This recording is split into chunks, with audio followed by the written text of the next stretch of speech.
दोस्तों जय माता दी। आपका हार्दिक स्वागत है आपके अपने चैनल जिसका नाम है एस्ट्रो नरेंद्र शर्मा। दोस्तों आज की चर्चा का विषय है तुला लगन तुला राशि का दिसंबर 2024 का राशिफल। दोस्तों गोचर चार्ट आपने देख लिया होगा, तो आइए डायरेक्ट चलते हैं रिजल्ट के ऊपर। सबसे पहले बात करेंगे जॉब की यानी नौकरी की। तो आपके प्रोफेशन का जो हाउस है वो दसम भाव है, जिसके स्वामी है चंद्रमा, और दसम भाव में मंगल महाराज विराजमान है, गोचर कर रहे हैं। मंगल महाराज कर्क राशि में नीच के प्राप्त हो जाते हैं।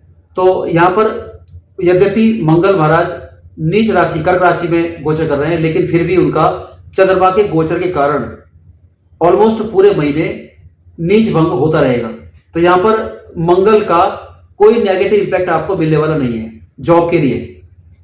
साथ ही साथ मंगल दसम भाव में दिग्बल को प्राप्त हो जाते हैं, यानी कि उनको यहां पर दसम भाव में डायरेक्शन स्ट्रेंथ मिलती है। तो ये आपके जॉब और प्रोफेशन के लिए बहुत ही शानदार समय है।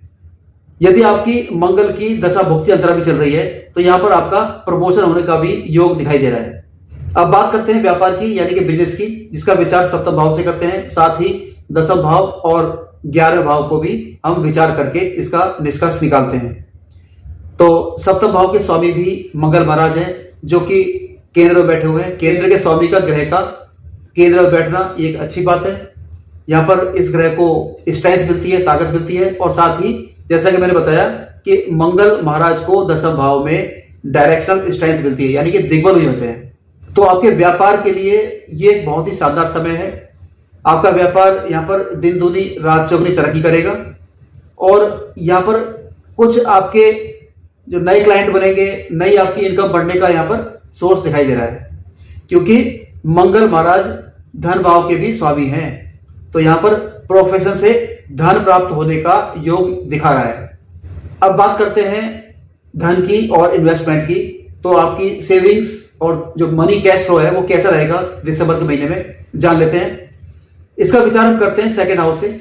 तो सेकंड हाउस के स्वामी भी मंगल महाराज है, जो कि जैसे मैंने बताया कि दसम भाव यानी कि आपके हाउस ऑफ प्रोफेशन बैठे हुए हैं।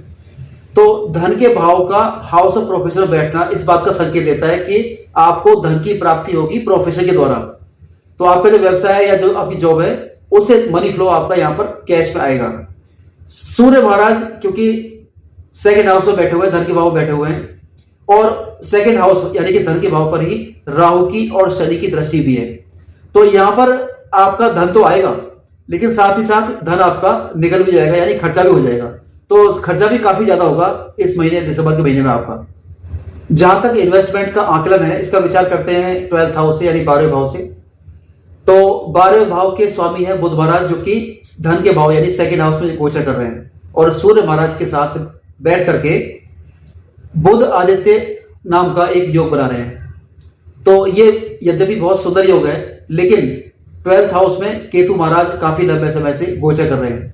तो यहां पर आपके इन्वेस्टमेंट में काफी उतार चढ़ाव लाने का काम केतु महाराज करते रहे हैं, और अभी भी मार्च 2025 तक करते रहेंगे।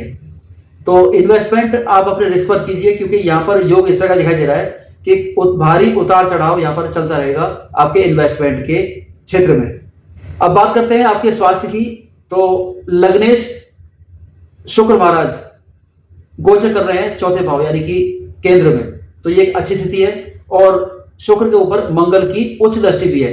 तो यहां पर आपका जो लग्नेश है वो बहुत ही स्ट्रॉन्ग स्थिति में, बहुत ही सुंदर स्थिति में यहां पर विराजमान है चौथे भाव में। तो दूसरा ये कि छठे भाव जो रोग का भाव भी है, छठे भाव में स्वयं राहु महाराज गोचर कर रहे हैं, और राहु महाराज छठे भाव में बैठ करके बहुत शानदार काम करते हैं। यहां पर वे आपका रोग, ऋण और शत्रु तीनों को समूल नाश कर देंगे। कोई बीमारी यहां पर आपको नहीं आने देंगे, और कोई बीमारी यदि चल रही थी तो दिसंबर के महीने में समूल नष्ट हो जाएगी।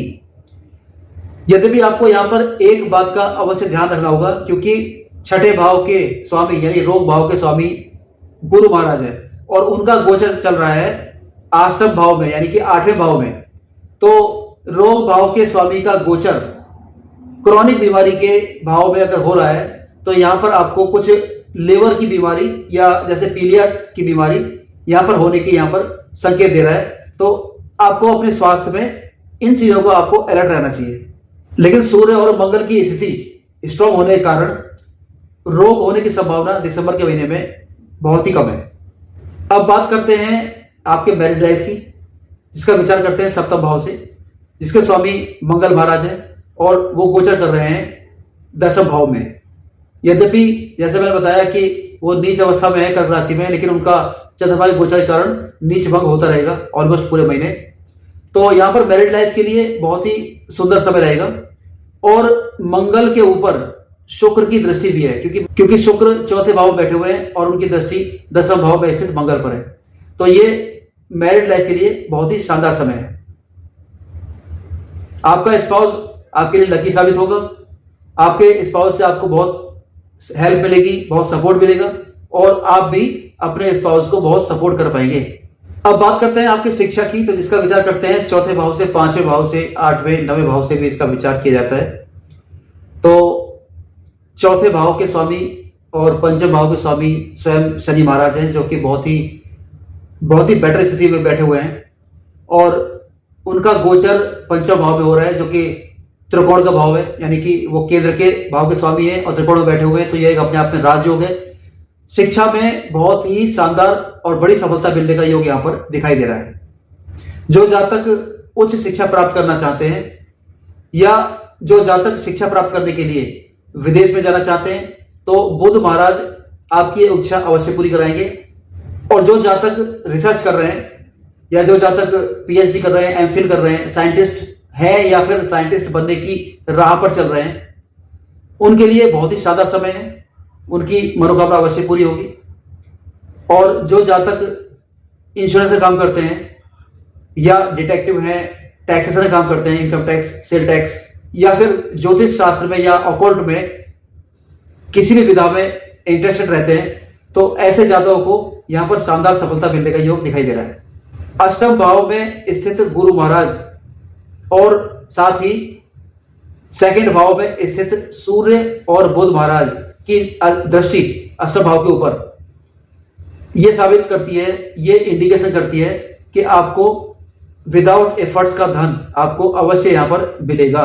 यदि आपकी दशा भुक्ति अंतरा भी इन्हीं ग्रहों की चल रही है, तो आपको वसीयत का धन प्राप्त हो सकता है। लंबे समय से अटका पड़ा हुआ कोई ग्रेचुटी या प्रोविडेंट फंड जो आपको नहीं मिल पा रहा था, वो यहां पर पूरा हो सकता है, यहां पर आपको प्राप्त हो सकता है। साथ ही कोई इंश्योरेंस का पैसा कोई अटका पड़ा था, वो भी यहां पर आपको प्राप्त हो सकता है। यह भी हो सकता है कि आप कोई लॉटरी, सट्टा बाजार या फिर कोई शेयर मार्केट में कोई आपने इन्वेस्टमेंट किया हो, तो अचानक से आपको धन लाभ यहां पर प्राप्त हो जाए। अब बात करेंगे संतान सुख की, तो संतान सुख का विचार भी पंचम भाव से किया जाता है, जिसके स्वामी शनि महाराज हैं और स्वयं अपने ही मूल त्रिकोण राशि कुंभ में बैठे हुए हैं, पंचम भाव में ही बैठे हुए हैं और यहां पर ये संतान सुख देने के लिए प्रतिबद्ध है।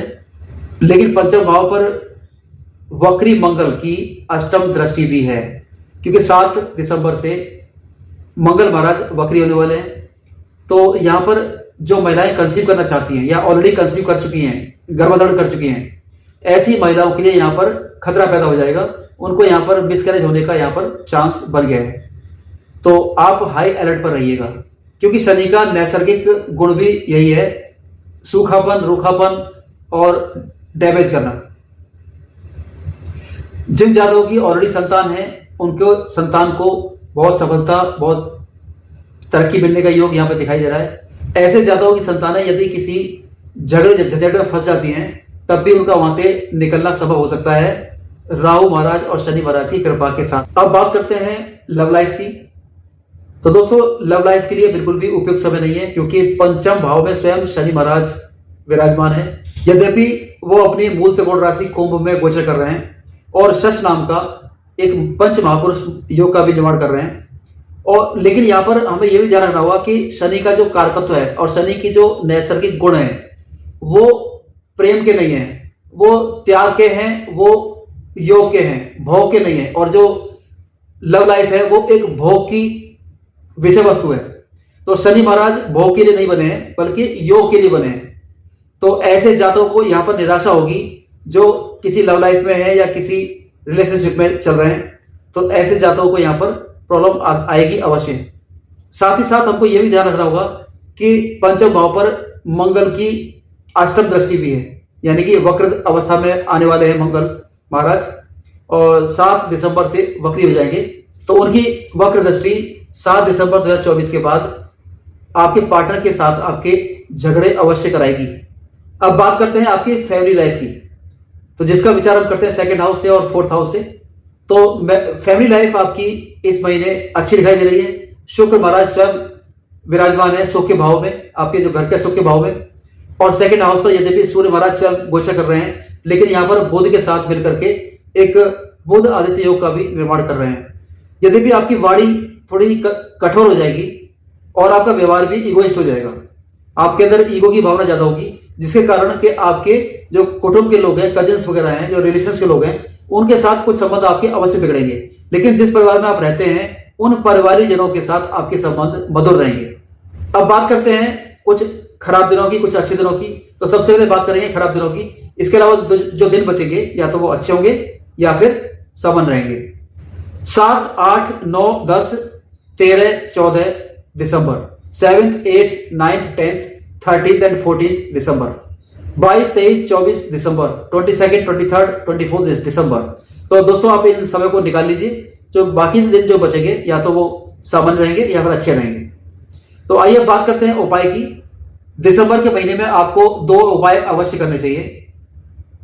एक तो उपाय आप कीजिए केले के वृक्ष की पूजा, साथ में उनको देसी घी का दीपक जलाइए और हल्दी और चने की दाल भेंट कीजिए और केले के पेड़ पर जल चढ़ा दीजिए। लेकिन पहले आप बृहस्पतिवार की कथा के नाम से एक पुस्तक आती है, उस पुस्तक को पाठ कीजिए और हल्दी का तिलक लगाइए। और दूसरा उपाय आपको करना होगा, हनुमान जी का चोला चढ़ाइए कम से कम 5 मंगलवार, मोतीचूर के लड्डू भेंट कीजिए और प्रसाद को वही बांट दीजिए और साथ ही साथ वहां खड़े होकर के हनुमान चालीसा का पाठ भी कीजिए। प्रसाद को घर मत लाइए, वही बांट दीजिए। तो दोस्तों ये था तुला लगन तुला राशि का दिसंबर 2024 का राशिफल। आशा करता हूं कि आपको अच्छा लगा होगा। यदि अच्छा लगा हो तो प्लीज लाइक कीजिए, शेयर कीजिए और सब्सक्राइब अवश्य कीजिए। मिलते हैं नेक्स्ट वीडियो में, तब तक के लिए जय माता दी।